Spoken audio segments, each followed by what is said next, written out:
Welcome back to Beautifully Complex, everyone. I am really excited to have Melissa Corkum here with me. And she is the founder of Rise to Regulation. And we're going to talk about what to do when you run out of compassion as either a parent or an educator. Sometimes our neurodivergent kids can be a lot, as far as like just being hyperactive and being just full of energy, or a lot because there's so much more that we have to do and so much more that we end up stressing about. So we're going to talk about what to do when we run out of that capacity and why it happens. Melissa, will you start by letting everybody know who you are and what you do? Yeah. Penny, thanks so much for having me. So I am, for lack of shorter words, a nervous system coach. I specialize in burnout specifically as it pertains to folks who work with kids, parents, caregivers, educators, folks in child welfare. And I specialize in a really specific type of burnout called blocked care. And I didn't name it. It was named by Jonathan Balin and Dan Hughes. But I have the privilege of walking families through that experience, training professionals who work with caregivers and parents, working in the child welfare space. And I got here kind of by accident through experience. I think a lot of us in this space ended up in the spaces that we are because of our personal lived experience and seeing a gap in services and help in a place where there's a lot of need. Mm-hmm. Tell us a little bit more about what blocked care is. So blocked care is, I think the most important thing to know about it is it's a self-protective mechanism in the nervous system. So if you're experiencing it, there's a good reason. You're not a bad person. It's not something you're deciding to do. And the flip side of that is there is hope. There are things that we can do to affect it, which is the work that I do. And it happens when our nervous system experiences chronic stressors again and again and again. And I think a couple things happen. I think one, we are undereducated and under-equipped as a culture to do something that's called completing the stress response cycle, right? So we're often stressed, and if we don't have the skills, or if the stress is chronic, sometimes we don't come off of the stress response, the physiological response that our body has to that stress response or to the stressor. Or it just seems constant. If we're full-time caregivers or parents to kids that have higher needs, that are neurodivergent, that need us to help co-regulate them, who need us to provide extra accommodations, who struggle with their own self-regulation. It is, like you said, it's a lot on a nervous system. And if we don't have the skills to manage all of that, then what happens is our bodies are built to survive, and that stress starts to signal like, oh, we might die. Like if we don't get out of this situation soon, it's not going to go well. And so we start to shift where our resources and our nervous system are going, and they move towards that survival mode. And one of the things that happens is our nervous system takes resources away from those systems that allow us to provide continuous, compassionate care for the children we're in charge of. Gotcha. So it's a complex biological response to stress, basically, and to kind of simplify it as we get started and going deeper on it. I want to maybe start with the idea of compassion fatigue. I think that that's a terminology that a lot of folks who are listening have heard before. And maybe know how to relate to. What is compassion fatigue? I think compassion fatigue, right? If we just kind of break down those words, we want to show compassion in our cases to our kids, however they're showing up in the world, right? Right. But we're also fighting against cultural messages and logic around what behavior is, how it could or should be managed. And so, like, as an example, right, if you have a child who is defiant a lot of the time, right? And I have come far enough in this parenting journey that, and my professional journey, where I can come up with a lot of reasons to feel compassionate for a kid being defiant. But, it doesn't feel great to your nervous system when you're asking someone to do something and their immediate response is to scream or refuse or throw something at you. And we want to have compassion for that, but it takes a lot of energy. And I think there's also a point where we think, well, surely if I do this, or this will stop. There's got to be a way to stop this cycle. And so we're compassionate to a point, and then, we're human, and then it's just exhausting to continue to have compassion for the same thing over and over again. I mean, to, like, as a analogy, it's like, emotional pain actually registers in the same part of our brain as physical pain, which I find incredibly interesting. And if you think about doing something physically painful, maybe it's like touching a hot stove, you put your hand down, there's a pain, you immediately, pull back. And then there's something in your nervous system that makes it so you don't really want to do that again, right? We don't keep going back to put our hand in that same position. And we don't judge ourselves for that either, right? Because we understand, like, oh, that doesn't feel good. I'm not going to do that again. And so it's kind of similar.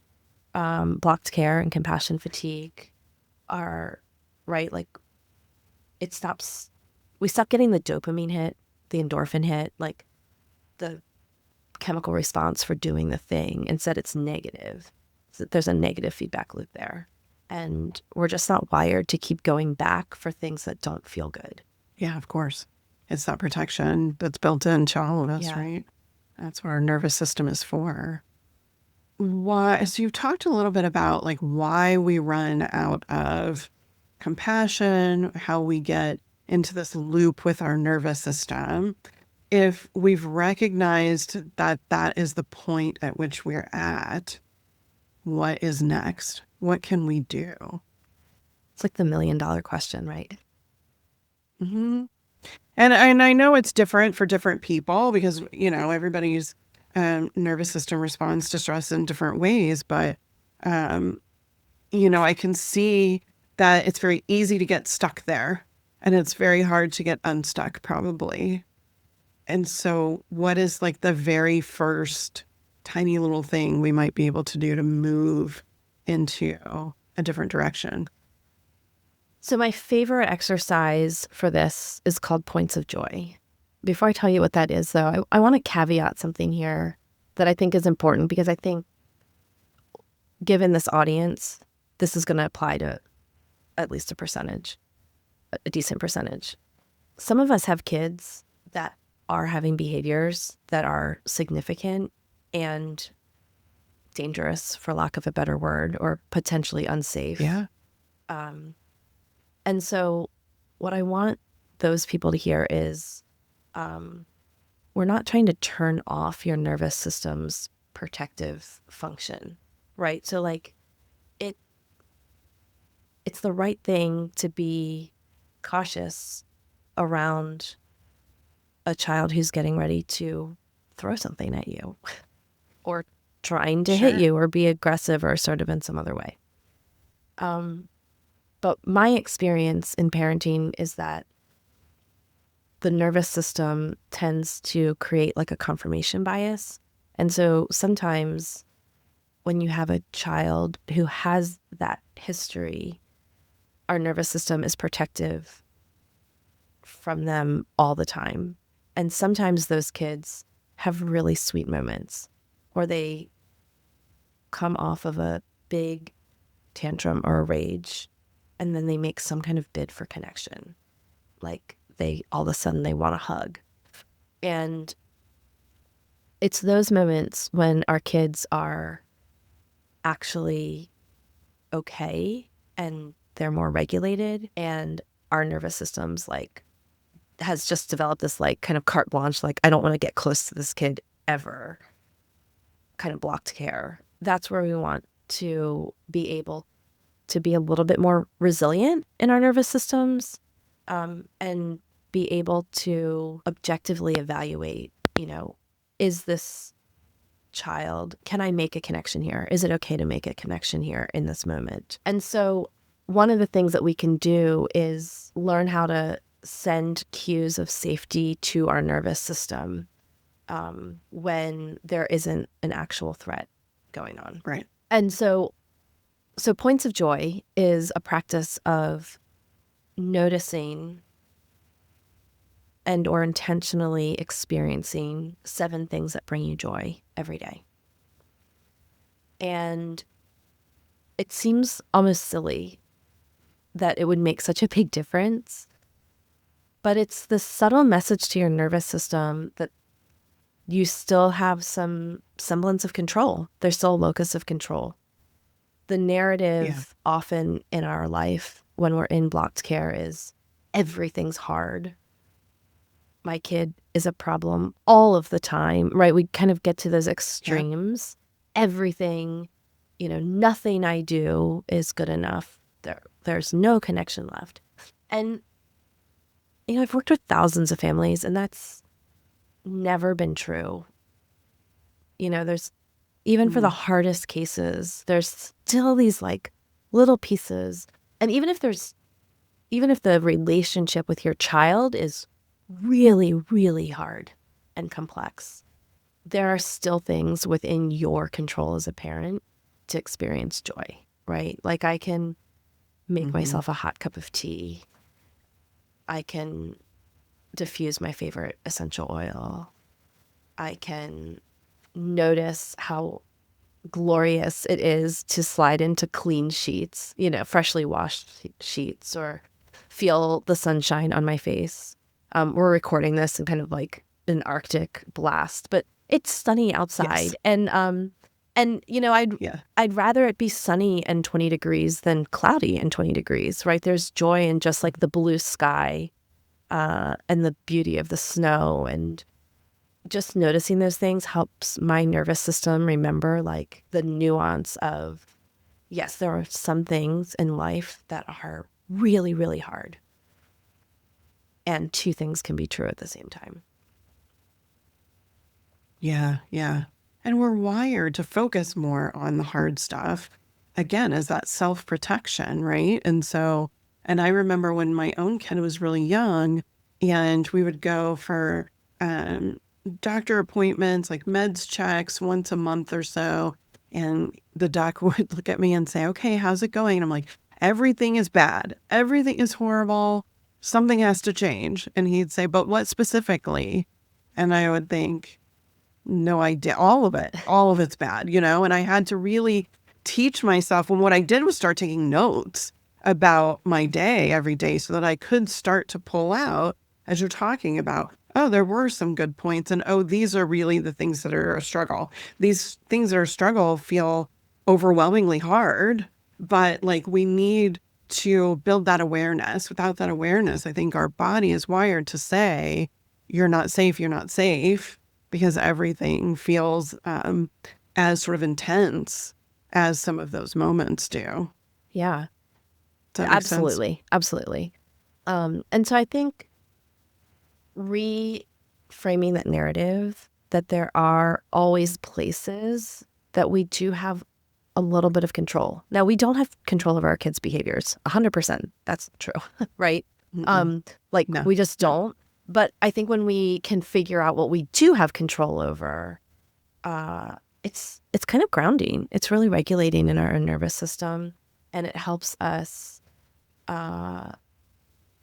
find the places of regulation when there's not current stressors, right? It helps us complete the stress cycle. We react to a stressor, maybe a kid yells at us or throws something at us, but then they retreat to their room, right? And then that's the space where we have to care for our nervous system in a way that says, yeah, I recognize that happened and that was scary. And, the adrenaline's pumping, all the neurochemicals all released. And then we have to do something to kind of reset from that, to to let our nervous system know if it hasn't figured it out. That stressor's over.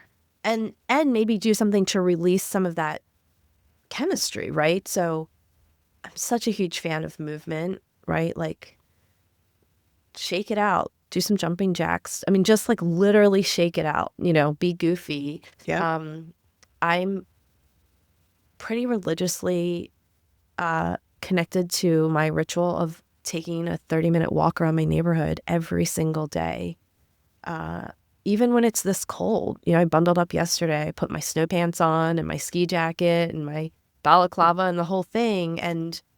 But there's something about even a walk in the cold, it's refreshing. It's kind of helps reset.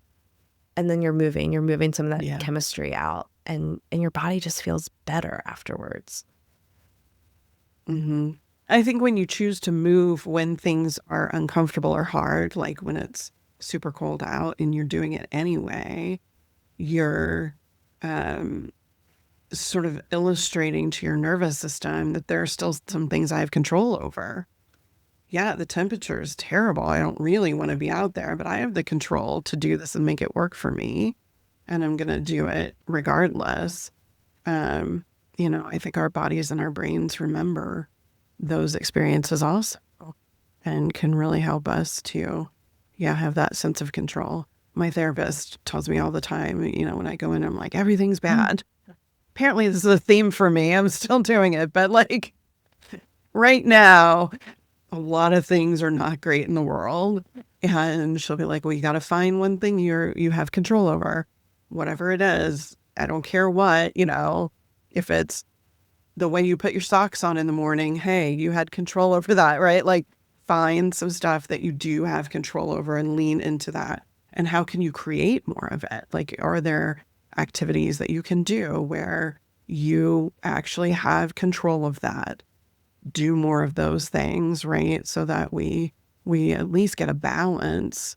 But we have to really be mindful and aware and intentional right now, I think, to do a lot of those things when things are hard, which relates back to parents. And when things are really hard at home with your kids, find that piece of peace almost, right? Like, find that thing that gives you that sense of control that helps to settle your nervous system. Yeah, absolutely. And I mean, I think it is a practice to the harder things, which are eventually, the work that took me years to figure out was I'm in control of which things that are going on with my kids that I care about.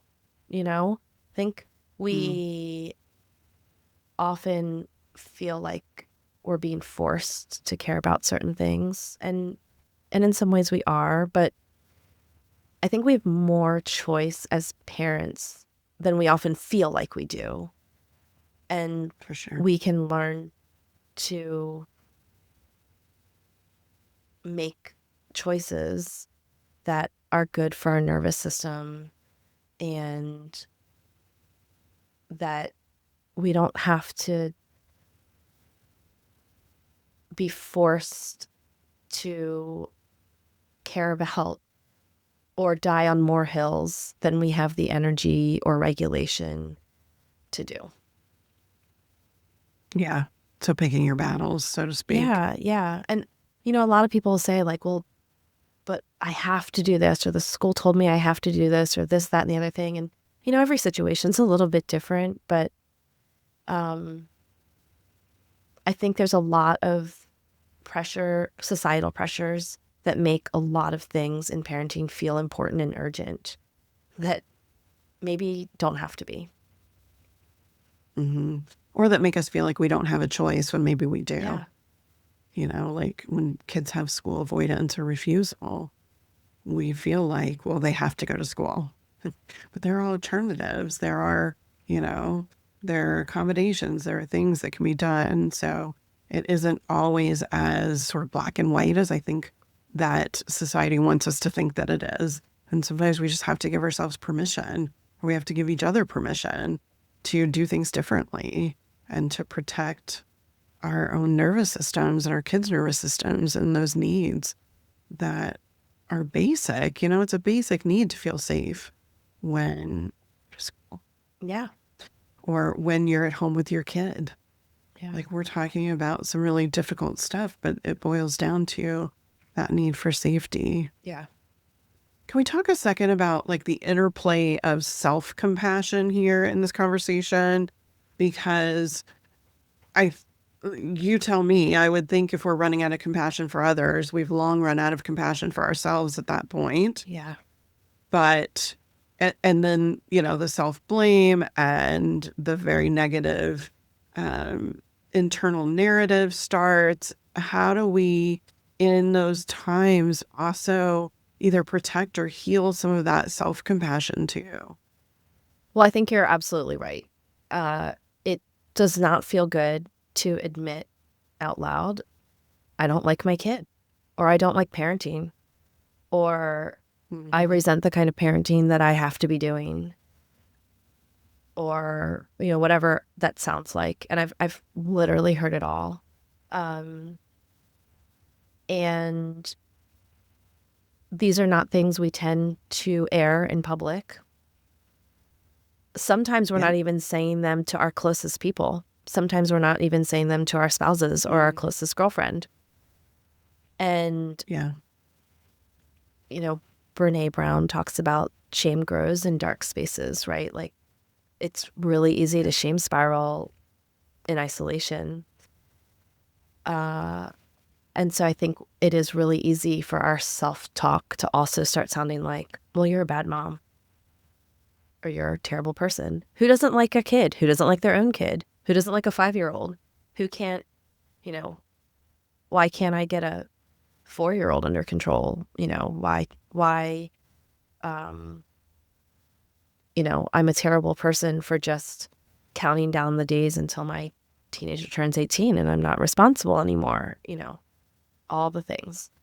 So I think a big part of overcoming blocked care is self-compassion. And I think it has to actually start there. When we first started this work, I think logically it was like, well, if parents are having trouble liking their kids, we tend to want to like go after that problem, right? I mean, it's just like behaviors. Whenever there's a behavior, we're like, make that thing stop. And sometimes we need to just zoom out a little bit. And when, it's not helpful, like, to, if you're in blocked care and you're really like done with parenting, it's really not helpful for someone to come along and be like, well, you need to try harder, or here's some little thing to do to try to help you reconnect with your kid. It kind of feels like it minimizes or trivializes like how deeply overwhelmed our nervous systems are by the time we are in blocked care. Invalidating. Can feel invalidating. And so, it turns out that we have to back up a little bit and start with compassion for ourselves, our own nervous systems, and kind of put a pin in like, yeah, I know you feel really disconnected from your kid. Let's put a pin in that. And let's just like, no one. A lot of times when we're seeking out services and all the accommodations for our kids, that's where the focus is. And, what would it mean to parents when you go into the principal's office for the 15th time, or you're you're doing your parent meeting with your child's therapist or whatever, and they just looked you in the eye and we're like, wait, before we jump in, like, how are you doing? Like, does that ever... I would burst into tears. Yeah, that's what, literally, that's what happens to everyone. That's what people tell me. And then when I do that with parents, that's exactly what happens, because we don't realize how unseen we are. And sometimes that alone is enough to help us turn the tide. I'm getting ready to start a series of, I'm calling them regulation circles, and they'll be support groups for parents. It'll have a little bit of like a flavor of like almost like a 12-step meeting, in that there will be just like a grounding exercise, but then just a space for parents to share their lived experience, not because we're claiming we can fix it or that we're going to give advice. It'll be like no crosstalk, no advice, like no interrupting. People just get to say their piece. Well, I'll just hold space for it. And I think that just that alone, right? Like, people just need a space to do that. Yeah, to be themselves in a space that isn't going to judge, that is going to accept it and reflect back that they have you, they see you, they get it. It's so valuable. I talk all the time about how if I hadn't created a Facebook group, 15 years ago, probably now, that like, where would I be? Because I didn't know anybody in real life who had a kid who was neurodivergent. It was overwhelming. It was a struggle. I had to find people to connect with that would understand if I said, I really don't want to be around my kid today. I really can't take it, or whatever it is, and that makes a huge difference for our own mental and emotional well-being. And I think, those folks can help you flip that script in your head that is the self-blame and shame. And it kind of gives me goosebumps to think about it, because I could have used it way back when, for sure. And it just, I don't think you realize how powerful it is until you're in it, until you experience something like that. And, for me, I have social anxiety. So being in a group of people I don't know is like terrifying. But I was in a place where I was like, I have to find people who get this. Like, I need that. And it made a huge difference, despite it being really difficult for me to do. So I love that. I love that you're not trying to fix anything in your group. You're just going to like let everybody be who they are and be accepted that way. It's amazing. Yeah, well, and the thing that, like, to your point, when people hear about the term blocked care, it's not super well known. Most spaces I go into that are new, people say, oh, I've never heard of that before. But when you define it to a group of parents who are experiencing it, I think as Dan Siegel says, name it to tame it, right? I mean, over and over again, people say to us, as soon as you told me that my experience had a name, I immediately felt the shame like start to melt away, because I thought, if there's a name for it, then I can't be the only one, right? Then there's been enough people to have this experience that there has to be a name. And so just naming, I mean, it's crazy, right? Just naming it. People are like, oh gosh, phew, like, I feel so much better just it's with not that. just me. Yeah. So amazing. Tell everyone where they can find you online so they can learn more and potentially work with you or be in one of your groups. So on Instagram, I'm Melissa Corkum with an underscore at the end. But if you get as far as the Melissa Corkum, all one word, you'll find me. My website is Rise to Regulation, all spelled out. And Penny, if for folks who are listening who are like, they talked a lot about this, but I'd kind of like to know more. There is I'm going to make an assessment to your folks free. They can it's like 10 quick questions. It takes under 30 seconds. You just rate like, there's like a statement, like, I feel resentful. And then it's like, never, all the way up to all the time, right? So answer 10 of those statements. And Your folks can get that by going to my website, risetoregulation.com/beautifully complex, all one word Awesome. spelled out. And just kind of get a self-reflection. The scores they're not gonna go anywhere. It's just it's gonna spit you back a score and tell you something about what that means and one small thing you can do. And you can come back and take it as many times as you want, right? You can kind of gauge okay, I started this points of joy thing that they talked about. Does it really work? You know, take an assessment today, do a week of points of joy, take it again and see did any of those things change. Yeah. I'm going to link all of that up in the show notes too for everyone, which are at parentingadhdandautism.com. Thank you, Melissa, for being here and having what can be a difficult conversation and something really difficult for folks to think about and reflect on, but so worth it. As to your point early on when you said, if we just keep resisting, if we're not really leaning into how we're feeling and we're just trying to put everything away, it is not going to feel any better. So I encourage everyone to check out your work and to connect with you. And I will see everyone in the next episode. Take good care.